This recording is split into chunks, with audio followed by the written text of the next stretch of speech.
Hi అండి అందరికీ welcome back my channel MOS garden world. ఈరోజు వీడియోలో ఆరోగ్యానికి ఎంతో మంచి చేసే సి విటమిన్ ఉండి నోటికి ఎంతో టేస్టీగా ఉండే నిమ్మకాయ నిల్వ పచ్చడి ఎలా తయారు చేసుకోవాలో చూపిస్తాను. అందుకోసం నేను చక్కగా మంచిగా దోరగా పండి తయారైన నిమ్మకాయల్ని ఒక 35 కాయలను అయితే తీసుకున్నాను. ఆ కాయల్ని నీటిలో శుభ్రంగా చక్కగా కడిగేసుకుని ఇలా క్లాత్ వేసుకొని క్లాత్ మీద చక్కగా ఆరబెట్టేసుకుని ఒక ఫ్యాన్ కింద ఒక పావు గంట పాటు ఆరబెట్టేసుకుని తుడుచుకుని ఇలా చేసుకున్నారు అంటే పచ్చడి అనేది బాగా తడి లేకుండా నిలవ పెట్టుకోవడానికి కాబట్టి తడి లేకుండా ఆరబెట్టుకొని చేసుకోవాలండి. ఇప్పుడు మనం నిమ్మకాయలు అనేవి చక్కగా దోరగా పడిన కాయలని తీసుకొని కట్ చేసుకుందాము. ఇవి మనం నిలువుగా బద్ద చేసుకుంటే బద్ద అనేది చక్కగా ఊరుతుందండి. నేను ఎలాగా బాగా చిన్న చిన్న ముక్కలు చేశారు అంటే ముక్కలు మళ్ళీ ఊరిన తర్వాత చిన్న చిన్న ముక్కలు చేయడం వల్ల ముక్కలన్నీ విడిపోయి కలిసిపోతాయి. కాబట్టి ఇలాగ నిలువుగా చీల్చుకొని చక్కగా పక్కన పెట్టుకోవాలి.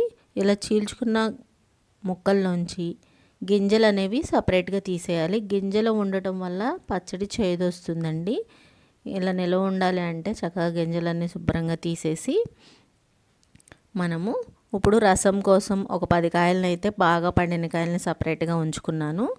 ఈ పచ్చడికి రసం అనేది వేయాలి. రసం వేయకపోతే ముక్కలు మొత్తం కట్ చేసేసారంటే గుజ్జు అనేది రాదండి. ఇలాగో ఒక 10-15 కాయలు సపరేట్గా తీసుకున్నాను. వాటిల్లోంచి 35 కాయల్లోంచి తీసి ఇవి పిండుకున్నాం అన్నమాట. పిండి ఆ నిమ్మరసంలో ఈ బద్దలు ఉంటాయి కదా అవి కూడా వేసేసుకుని ఉప్పు వేసుకోవాలి. ఇలాగ చక్కగా చేత్తో కానీ లేకపోతే నాకు పిండేది కూడా ఉందండి, కానీ చేత్తో అయితే పిండుకున్నాను. ఇలా పిండేసుకున్న బద్దలను కూడా మనం కట్ చేసుకుని పచ్చడిలో వేసేసుకోవచ్చు. అవి బాగుంటుంది. మనం ఈ పచ్చడి మజ్జిగలో నంచుకుంటాము కదా, ఈ ముక్క నంచుకుంటే బాగానే ఉంటుంది. వాటిని కూడా వేసేసాను నేను పిండిన ముక్కలను కూడా. ఇప్పుడు ఈ కప్పుతో మనం కొలుసుకున్నాం అన్నమాట ముక్కల్ని. 4 కప్పులు ముక్కలు అయితే అయ్యాయి నాకు. రసం తీసేసిన ముక్కలను కూడా చక్కగా దీనిలోనే వేసేసుకోవాలి. అలా వేసుకుంటే నిమ్మ పచ్చడి అనేది వేస్ట్ అవ్వకుండా ఉంటుంది. నిమ్మకాయలు ఆ తొక్కలను కూడా వేసేసుకున్న తర్వాత ఫుల్ కప్పు వేసేసుకోవచ్చండి. కాకపోతే నేను కొంచెం వెల్త్గా గల్లుప్పు ఒక్కొక్కసారి ఘాటుగా ఉంటుంది కాబట్టి చూసుకొని తర్వాత కలుపుకోవచ్చని 1 కప్పు గల్లుప్పు అయితే వేసాను. 1 స్పూను పసుపు కూడా వేసుకొని చక్కగా వీటిని కలుపుకోవాలి. స్పూన్ పసుపు వేస్తే మనకి మంచిగా ఈ ముక్కలన్నిటికీ సరిపోతుంది. ఈ పసుపు కూడా మంచిగా మేము పట్టించుకున్న పసుపు అండి. పసుపు కూడా నిల్వ ఉండాలి అంటే పురుగు పట్టకుండా మనం పట్టించుకోవాలన్నమాట. పచ్చళ్ళలో అది వేసుకుంటే మట్టికి పసుపు కొమ్ములు తెచ్చుకుని పట్టించుకున్న పసుపు వేసుకుంటే బాగా నిల్వ ఉంటాయి పచ్చళ్ళు. ఇప్పుడు ఇలా కలిపేసుకున్న దాన్ని మనము ఒక ప్లాస్టిక్ డబ్బాలో కానీ జాడీలో కానీ ఊరపెట్టుకోవాలి. ఇలాగా వేసేసుకుంటే ఓ డబ్బాలో ఎయిర్ టైట్ డబ్బాలో కానీ లేకపోతే జాడీలో కానీ వేసుకోండి.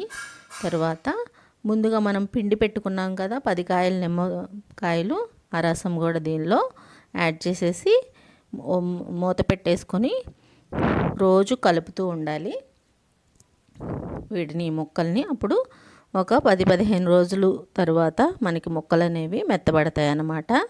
ఇలాగా మూత పెట్టేసుకొని ఎయిర్ టైట్ డబ్బాలో కానీ జాడీలో కానీ పెట్టుకోవాలండి. నిమ్మ పచ్చడి కంపల్సరీ ఊరబెట్టాల్సిందే, ఊరబెట్టకపోతే బాగోదు. అలా కలిపేసుకుంటే ఊరబెట్టిన తర్వాత ఇదిగోండి ముక్కలు అయితే ఇలాగ చక్కగా ఊరిపోయినాయి. నేను ఒక 20 రోజుల వరకు ఇలాగ మెత్తగా అయ్యే వరకు ఉంచేసాను. చూసారు కదా ముక్కలు అనేవి చక్కగా ఎంతవరకు తగ్గిపోయినాయి. నిండా ఉన్న ముక్కలు అడుక్కలా వెళ్ళిపోయినాయి అన్నమాట.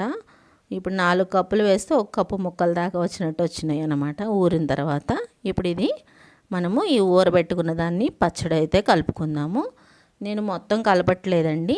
ఇలా ఊరబెట్టిన దాన్ని కొద్ది కొద్దిగా కలుపుకుంటే మనకి సంవత్సరం పాటు ఇలాగే నిల్వ ఉంటుంది కారం వేసి కలుపుకుంటే. లేదంటే మొత్తం కలిపేసుకోవాలంటే ఇప్పుడు మీరు ఏ కప్పుతో అయితే ఉప్పు వేసారో దాంతో 3/4 కప్పు కారం వేసుకుంటే సరిపోతుందండి.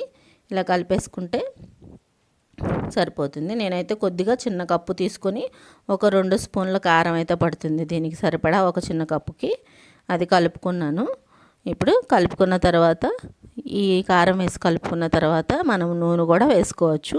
నూనె వద్దనుకునే వాళ్ళు ఓన్లీ కారం వేసి కలుపుకొని ఇలా తినేసినా కూడా నెయ్యి వేసుకొని తింటే చాలా బాగుంటుంది ఈ నిమ్మకాయ పచ్చడి. నేను కొద్దిగా నూనె ఇంగువ కూడా వేసుకున్నాను. దీనికి తాలింపు కూడా ఏం వేయాల్సిన అవసరం లేదండి. మీకు ఇష్టం ఉంటే వెల్లుల్లిపాయి, జీలకర్ర, ఆవాలు కొద్దిగా తాలింపులో వేసుకోవచ్చు. నేనైతే తాలింపు కూడా ఏం వేయట్లేదు. 2 స్పూన్లు ఆయిల్ వేసేసుకొని చక్కగా దాంట్లో కొద్దిగా ఇంగువ అయితే వేసేసుకొని ఆ ఆయిల్ చల్లారిన తర్వాత ఇలా కలిపి పెట్టుకున్నాం కదా కారము, ఆ కారంలో నిమ్మకాయ పచ్చడిలో వేసేసుకొని కలిపేసి ఒక జాడీలో 8 డబ్బాలో పెట్టేసుకోండి.